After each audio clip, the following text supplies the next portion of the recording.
বছর ঘুরে বছর এলো, দুর্গা পূজা আবার চলে এলো। ক্লাবে ক্লাবে প্যান্ডেল দেখে ছোট ছোট ছেলেমেয়েরা বায়না করে, মা বাবা তোমরা আমাদের নতুন জামা কিনবে কবে? মা বাবার ওই কষ্ট হলে নতুন জামা কিনে আনবে বলে। শারদিয়া দুর্গা পূজা বাঙালিদের ওই শ্রেষ্ঠ পূজা।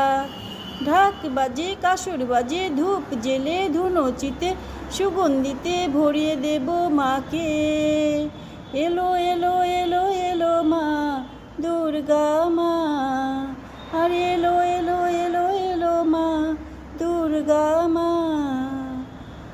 আসছে বছর আবার হলে দুর্গা মাকে আসতে হবে, আসছে বছর আবার হবে দুর্গা মাকে আসতে হবে, আসছে বছর আবার আসবে দুর্গা মাকে আসতে হবে।